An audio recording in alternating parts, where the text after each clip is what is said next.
नाम प्रदीप सचान, मैं all India Punjab national bank officer association का मंडल सचिव हूँ। और आज ये United forum of bank unions के आह्वान पर जो कि देशव्यापी हमारा धरना प्रदर्शन है 31 जनवरी और 30 जनवरी जो आने वाली है, 30 जनवरी 31 जनवरी को हमारी देशव्यापी हड़ताल है। हमारी विभिन्न मांगे हैं, जिसमें कि मेन रूप से है हमारा ये है कि पुरानी पेंशन जो योजना है वो बहाल की जाए, नई पेंशन योजना को ख़त्म किया जाए। बैंकों में स्टाफ बहुत कम है, तुरंत भर्ती किया जाए, क्योंकि जिससे कि ग्राहकों को परेशानी हो रही है। क्योंकि सरकार की मंशा है कि आदमियों को ख़त्म किया जाए और टेक्नोलॉजी को आगे बढ़ाया जाए, जो कि संभव नहीं हो पा रहा है हिंदुस्तान में, क्योंकि यहाँ पर इलिटरेट पर्सन जो है ज़्यादा हैं। इसलिए हमारी मांग है कि तुरंत से तुरंत यहाँ पर भर्ती चालू की जाए और पेंशन योजना लागू की जाए। हमारे वेतनमान जो कि 2022 में नवंबर 22 में ख़त्म हो गया, उसके लिए तुरंत बातचीत की जाए। ये हमारी मुख्य मांगे हैं। इसी मांगों को लेकर के हम लोग स्टेट बैंक की मुख्य शाखा पर 30 और 31 तारीख को जोरदार धरना प्रदर्शन करेंगे और हड़ताल पर रहेंगे। आपकी इस हड़ताल में कौन कौन सी बैंकें शामिल रहेंगी? सारी बैंकें शामिल हैं, ग्रामीण बैंक को छोड़ करके। कौन सी बैंक छोड़ गए? ग्रामीण बैंक छोड़ करके।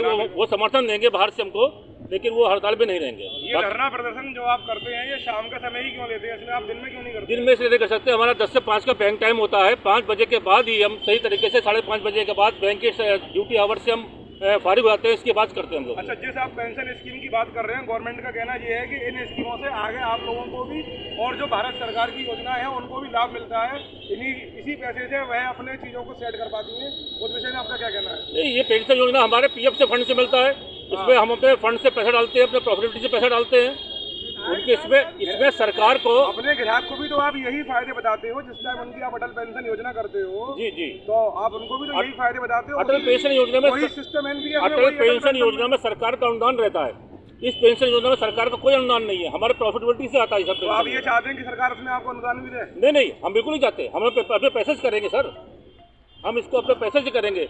जो बैंक की प्रॉफिटेबिलिटी है, आजकल जो NPA बढ़ रहा है, NPA में करोड़ों रुपए बड़े बड़े पूंजीपतियों को जो माफ़ किए जा रहे हैं, वो सब हमारा प्रॉफिट का ही पैसा है, जो कि गलत तरीके से यही कह सकते हैं कि बैकडोर से उनको माफ़ किया जा रहा है। ये सब अगर पैसा बैंक में आएगा तो हमारी पेंशन योजना चालू हो जाएगी सर। कुछ एक बैंक ऐसी भी है जो लोन को लिमिट बता के लोगों को दे देती है और फिर उसके बाद वो उनको मालूम पड़ता है कि ये लोन है, लिमिट नहीं है। ये सब जो है, मैं कह सकता हूँ सरकार की जो प्राइवेट बैंकें जो खोल रखी हैं, हम सरकारी बैंकों में ऐसा कोई सरकारी बैंक की बात कर रहा हूँ, नाम नहीं खोलूंगा बैंक का। जी जी बताइए। किसी भी एक बैंक में या अन्य कई और भी बैंक हैं ऐसी, जिनमें लोन को मतलब लिमिट को लोन बता के दिया जाता है, बाद में उसको मालूम पड़ती है कि लोन नहीं लिमिट है। उस वजह से खाते NPA भी होते हैं। लोन और लिमिट एक ही चीज़ है सर? नहीं, एक चीज़ नहीं है सर। जी जी जी बताइए। आप एक लिमिट CC लिमिट होती है, वो भी लोन है सर। अगेंस्ट हाइपोथेसिस दिया जाता है हमारा। लिमिट और लोन दोनों चीज़ें अलग अलग है। ये आप एक टर्म लोन है, एक टर्म लोन है, एक यदि एक ही चीज़ है तो फिर लोन को लिमिट को लोन में कन्वर्ट किया सकता है। अब ये तो स्कीम के ऊपर है, ये स्कीम के ऊपर है। ये नहीं, देखिए, यदि लिमिट एक ही चीज है तो क्या लोन बैंक में एक टर्म लोन दिया जाता है, एक CC लिमिट दी जाती है। वही आप CC लिमिट जो है आपके अपनी सुविधा अनुसार, दोनों चीजें एक ही हैं। नहीं, दोनों को लोन में कन्वर्ट कर सकती है। दोनों का नेचर सर एक ही है, वो है लोन। एक में फैसिलिटी ये है कि CC लिमिट में आपको उतना ही ब्याज देना है जितना पैसा यूज करेंगे। टर्म लोन में आपको पूरा टर्म लोन पर ब्याज देना है, उसकी इंस्टॉलमेंट देनी होती है। कन्वर्ट करने की याद है इसमें? ये तो सर स्कीम के ऊपर डिपेंड करता है, ये इसके ऊपर डिपेंड करता है। और बैंक करेगी इसको कन्वर्ट? नहीं, केंद्र बैंक का मैं पर्टिकुलर बात नहीं कर रहा हूँ। मैं आप सब बैंकों के बिल्कुल होगा 100%। ये धरना आगे अगर आपकी मांग नहीं रखी जाती है तो आप इसको किस लेवल पे लेके जाएंगे? हम हड़ताल करेंगे, आगे भी हड़ताल करेंगे और पहले भी हड़ताल की। हम जीते सर, सरकार को झुकना पड़ेगा। अभी 2 दिन के आगे देखिए, देश के अंदर आज तक जितनी भी बैंकें डूबी है सब प्राइवेट बैंक डूबी है, और वो सरकार की नीतियों की वजह से डूबी है। एक भी सरकारी बैंक अपने हिसाब से नहीं डूबी है, सरकार ने ही इसको जो कमज़ोर किया, तो बात अलग है। हमारा डिमांड है कि जो है लेजिस्लेशन को और बढ़ाया जाए और हमारी जो मांगे हैं उसको मानी जाए, जायज़ मांगे हैं सर। ये ना इधर आ जाओ, आगे और ये क्या नाम है? पहले आप नाम बताइए। मेरा नाम प्रदीप चौहान है, मैं केनरा बैंक रीजनल ऑफिस से हूँ और UPBU में जॉइंट सेक्रेटरी और केनरा बैंक का उत्तर प्रदेश असिस्टेंट सेक्रेटरी और रीजन सेक्रेटरी अलीगढ़ से हूँ। तो आप किस संबंध में हड़ताल कर रहे हैं? देखिए, जैसा हमारे बड़े भाई प्रदीप सचान जी ने बताया, हमारी जो मांगे हैं पेंशन को लेके है, स्टाफ हमारा पूरा नहीं है। हर कैडर में तत्काल भर्ती हो, क्योंकि एक स्टाफ हमारा किसी भी शाखा में आम जन आदमी जाता है, उसके पास इतना लोड होता है कि वो ठीक से बात तक नहीं कर पा रहा है। क्यों नहीं कर पा रहा है? क्योंकि लोड उसके पास इतना है। 8-8 बजे 9-9 बजे तक ब्रांचें खुल रही हैं। क्या ये सही है? क्यों पब्लिक नहीं है, पढ़ी लिखी नहीं है जो बैंक में आ सके? क्या ऐसा है? मैं आप लोगों से पूछना चाहता हूं, क्या हमारे आपके सबके परिवार में आम जन के में ऐसा पढ़ा लिखा आदमी नहीं है जो बैंक सेक्टर में आए? भर्तियां क्यों नहीं हो रही? भर्तियां तत्काल होनी चाहिए। बैंक सेक्टर को मजबूत बनाना चाहिए।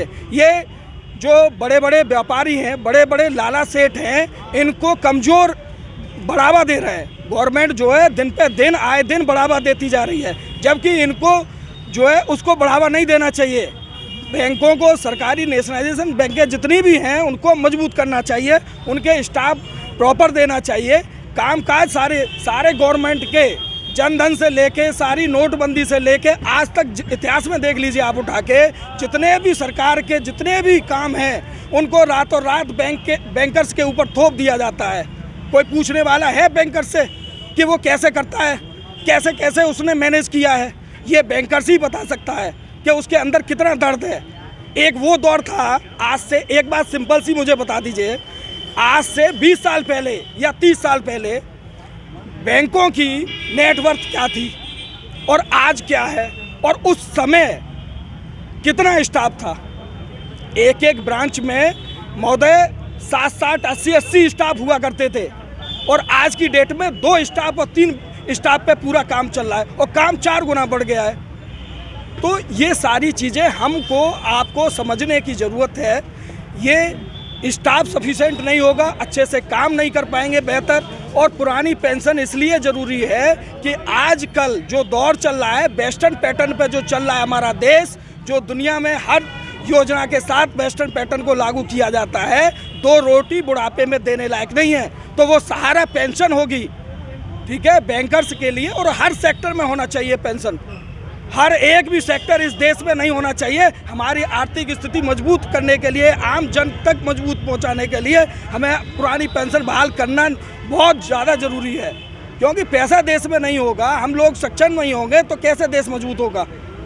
ये सारी चीज़ें हमारी मांग बिल्कुल वैलिड हैं और ये हम मनवा के रहेंगे। अभी हमारी 2 दिन की 30 और 31 की स्ट्राइक है, ये एक नमूना मात्र है, और हमारे पुराने साथी और नए साथियों का बार बार यही कहना है कि हम लोग अनिश्चितकालीन हड़ताल क्यों नहीं करते जब गवर्नमेंट नहीं मानती। तो ये पिक्चर आने वाले दौर में जल्दी ही सामने आप सबके आ जाएगी, अगर गवर्नमेंट ने ये जल्दी नहीं माना तो। बहुत बहुत धन्यवाद।